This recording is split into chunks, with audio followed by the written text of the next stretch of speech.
যারা করতে তাদেরকে 24-এ বিদায় করে দেওয়া হয়েছে। 4,500 কোটি টাকার মূর্তি বানিয়েছিল শুধু শেখ পরিবার, শেখ হাসিনার সরকার সারা বাংলাদেশে।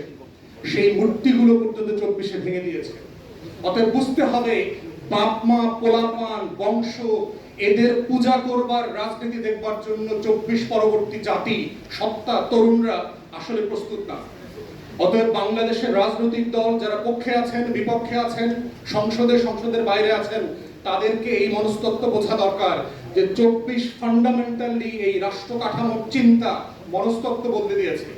যদি এই উপলব্ধিতে আপনারা আসতে না পারেন, মনে রাখবেন যে বাংলাদেশ থাকবে, বাংলাদেশের লাল সবুজের পতাকা থাকবে, এখানে রাজনীতি থাকবে, স্বপ্ন থাকবে, লড়াই থাকবে, শুধু আপনারা থাকবেন না। যেভাবে আওয়ামী লীগের মতো নাই হয়ে গেছেন, বাংলাদেশের সকল রাজনৈতিক দলগুলো, পুরাতন দলগুলো যারা পারিবারিক বংশধারার ভিত্তিতে মনে করছেন তারা জন্মগতভাবে এই দেশ শাসন করবার অধিকার নিয়েছেন, আপনারাও থাকবেন না। এটাই পৃথিবীর ইতিহাস, বারবার এটা হয়েছে।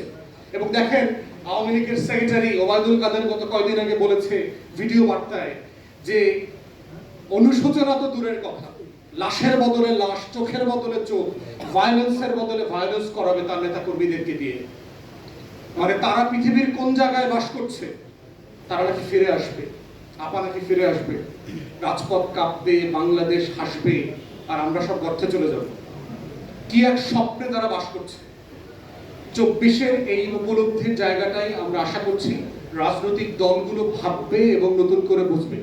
এখানে আমাদের 24-এর গণ অভ্যুত্থানের শহীদ জননী আছেন বেগম রোকেয়া আপা, এবং মাননীয় সংসদ সদস্য যারা আছেন, সংসদকে আমরা অনুরোধ করছি, শফিক ভাই একটু বলে গেছেন, 24-কে প্রোটেক্ট করবার জন্য, 24-এর স্যাংটিটি, সম্মান, মর্যাদা, 24-এর ঘটনা এবং 24-এর এই শহীদদের বিচার, আহতদেরকে পুনর্বাসন মিলায় একটা আইন করতে হবে। সকল দল মিলে এই আইন করতে হবে।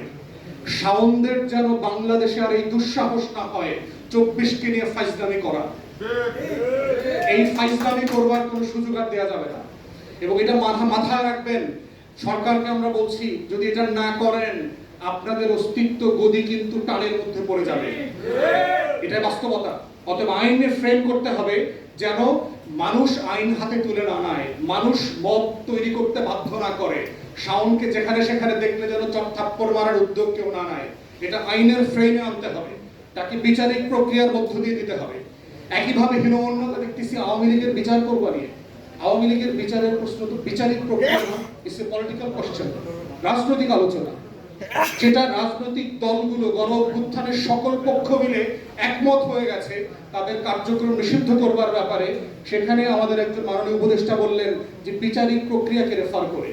নাৎসিদেরকে ব্যান করবার জন্য ওখানকার জার্মানির আদালতে যেতে হয় নাই দ্বিতীয় বিশ্বযুদ্ধের পরে, ফ্যাসিস্টদেরকে ব্যান করবার জন্য ইতালির আদালতে যেতে হয় নাই, সিরিয়াতে অথবা ইরাকে বাথ পার্টিকে ব্যান করবার জন্য ওখানকার আদালতে যেতে হয়নি। রাজনৈতিক দলগুলো মিলে সিদ্ধান্ত নিয়েছে এটা একটা পলিটিক্যাল কোশ্চেন, এবং বাংলাদেশে ফাংশনাল গণ অভ্যুত্থানের পক্ষে সকল রাজনৈতিক দলগুলো মিলে সিদ্ধান্ত নিতে হবে আওয়ামী লীগের প্রশ্ন কি, এবং এটা সিদ্ধান্ত নেওয়া হয়ে গেছে।